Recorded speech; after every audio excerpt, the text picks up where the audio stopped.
So I stick 'em up, bombs up in the sky, raining liquor drops, music making. Les traumatismes de la Seconde Guerre mondiale, les artistes trouvaient que l'art normal, on va dire l'art classique, n'était pas assez fort pour représenter leur traumatisme. Et ce qui de l'année, c'est des expositions hors mur, c'est-à-dire qu'il y a des œuvres un peu partout. De cet intérêt pour le geste du parcours. Voilà, donc il y a vraiment aussi un lien avec le cinéma et on dit souvent que le cinéma c'est un peu la fusion de tous les arts, quoi. Ce que j'ai vu dans la présentation, c'est qu'on a pu un peu savoir dans quel contexte se présente l'art abstrait, et même je trouve ça logique qu'on présente les deux artistes, comme ça va être pour mieux comprendre leurs œuvres et dans quel contexte ils ont été créés, pour mieux apprécier leurs arts. À travers ce tableau, je ressens la Méditerranée avec un mélange urbain. La spontanéité, des échanges enfin la société, grâce à des coups de bic et de feutre très spontanés et très agressifs. Ça inspire plutôt la joie. Tu vois, à travers les nombreux coups de pinceau, il y a eu un travail derrière, il y a eu un travail de fou, ça se voit. On voit avec le lumineux et l'obscur. Je suis fière du fait qu'elle cherchait à sortir de l'ombre justement de son mari. je pensais que dans la société d'avant, c'est très compliqué. Il faut pour une femme de s'affirmer seule. Super ouverture pour une disserte sur un beau émancipation.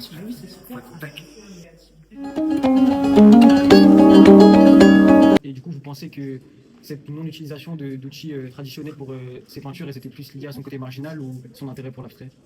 Volonté d'aller toujours plus loin et plus précisément dans le processus créatif. Parce qu'on verra que si on décide de s'affranchir des outils traditionnels, c'est parce qu'on a envie d'avoir un résultat qui s'éloigne du traditionnel. Et donc du coup, il faut être créatif, il faut être... Donc là, on a un monde avec la mer, etc., qui est présenté plutôt la nuit.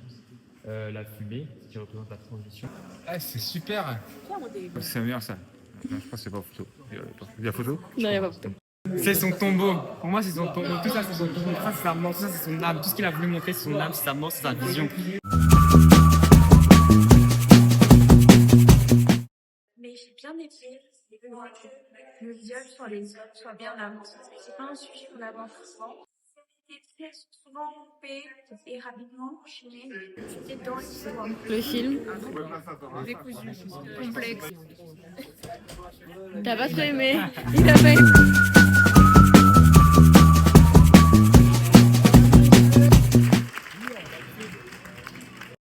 Top, so cute, j'ai envie de dire. Vous avez beaucoup aimé le film? C'était Oula et là c'est so cute. Ouais, très oula. Au début, je pensais que j'allais pas aimer, mais finalement, j'étais surprise et j'ai adoré. Franchement, c'était grave bien. Je trouvais que ça trouvait beaucoup de thématiques que j'avais kiffé, c'était quand même super bien.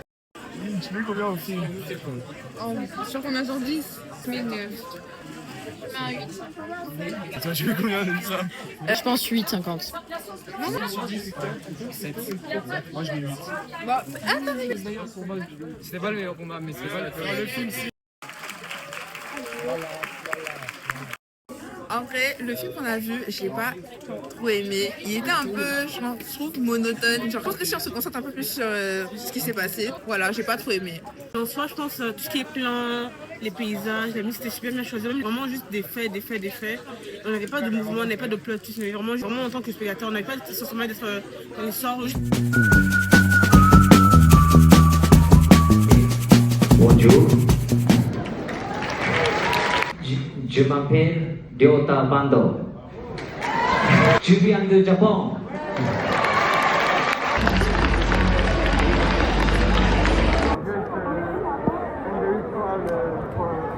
Personnellement, j'ai adoré. Les animations étaient incroyables. Les gens qui l'ont fait étaient incroyables. C'est super de les rencontrer. J'ai eu ma photo. 9 sur 10 pour le film. Le film, j'ai trouvé que déjà, c'était une thématique qu'on a déjà vue et revue, aimé, parce que du coup, cette fois, ça m'a touché. Alors, les dessins étaient jolis, l'animation, les couleurs et tout, c'était vraiment... Là, c'est issu d'une histoire vraie. Et en plus de ça, le fait qu'elle ait décidé elle-même de se tuer à cause de la douleur, de la peine, franchement, c'est vraiment touchant. C'est un très bon film. Sauf que ça me fait penser aussi à un livre qui est connu, on va dire, c'est Nos étoiles contraires. Ça reflète aussi la vie de beaucoup de personnes dans le monde actuel. Les dessins sont bien réalisés, je trouve, l'animation. Contexte historique, ce qui fait que d'accroche, ça me plaît. Dès qu'il y a un peu d'histoire, ça me plaît surtout l'histoire de l'Allemagne pendant la guerre froide, pas souvent explorée. Je trouve que c'est très intéressant. Je l'ai pas trop kiffé parce que déjà, de 1, c'est pas mon style de film. Le cadre était bien, la façon dont ils ont filmé en noir et blanc et tout, c'était vraiment très beau. Ça nous mettait bien dans l'ambiance. Moi non plus, vraiment, mais kiffé le film. Plan cinématographique et vraiment en contexte avec noir et blanc et le cadre en 3/4. On passe un film historique et ça est bien. Normalement, le film a été terminé. Même si le film est long, pour moi, je l'ai pas senti passer. C'est pas la réalité, que c'est un récit, etc. Un des meilleurs films que j'ai vu pour l'instant. 8,5 sur 10. Letterboxd, j'ai mis 4. Oui, aujourd'hui on a fait une rencontre avec des étudiants de classe préparatoire littéraire option cinéma à Avignon et j'ai retrouvé mon ancienne prof de cinéma, c'était incroyable, c'était un grand moment, il y a eu des échanges, ils se sont échangés les comptes Letterboxd, c'était une belle journée, riche en émotions.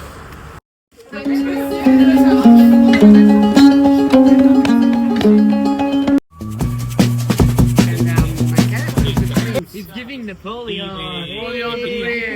Oh my god. Find your unique style.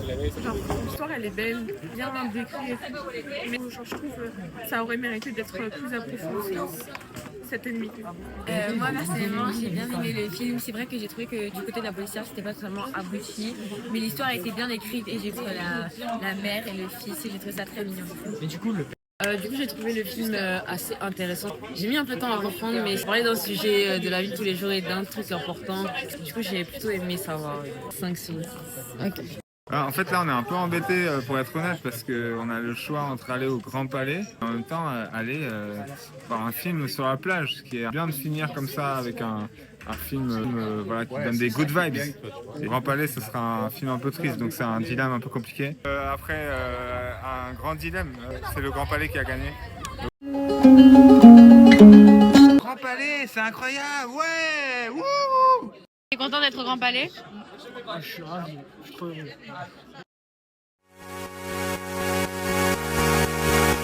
On va aller vite parce que Studio TF1, c'est un des plus beaux films du catalogue de Studio TF1.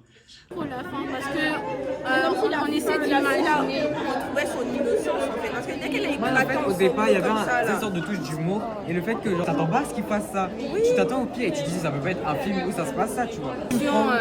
De la fille, parce qu'au début elle est joyeuse, elle est contente et là et après elle est déconnectée, on voit, elle voit son monde.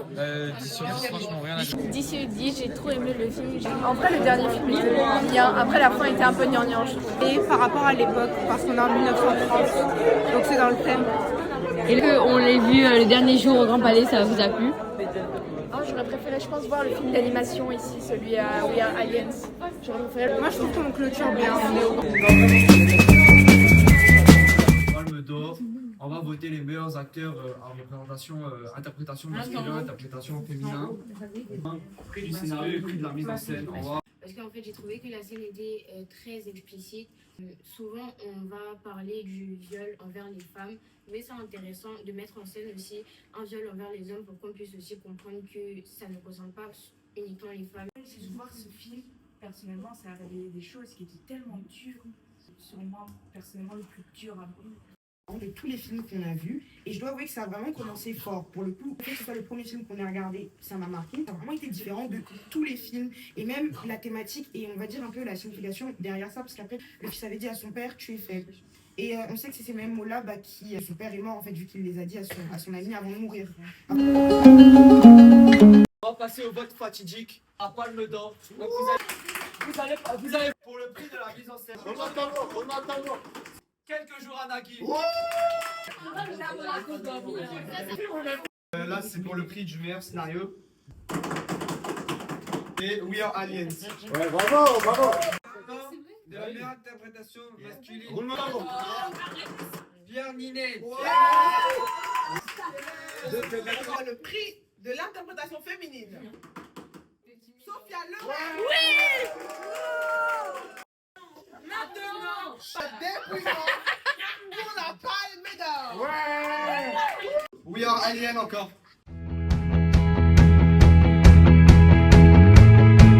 We Are Aliens. Pour la 79e édition du... Non. The Yes Weekend. La première du coup, mesdames et messieurs, de la Palme d'or édition 2026 est attribué à We Are Onion. Sitting in a sandpit, life is a short trip. The music's for the sad man. Can you imagine when this race is won? Turn our golden faces into the sun. Praising our leaders, we're getting in tune. The music's played by the madman.